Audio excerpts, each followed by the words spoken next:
আসসালামু আলাইকুম, কি অবস্থা সবার? আমি মাহমুদ আক্তার।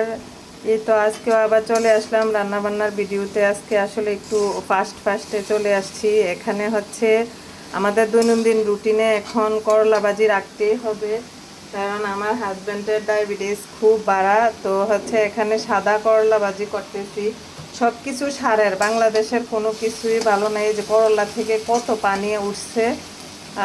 আর এখানে হচ্ছে ভাত হচ্ছে রান্না।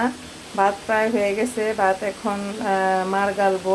এখানে হচ্ছে কাতল মাছের মাথা দিয়ে রান্না করব হচ্ছে পুঁই শাক। কারণ ঈদের পরে অনেক মাংস টাংস খেয়ে দাওয়াটা খেয়ে আমার হাজব্যান্ডের 12টা বেজে আছে।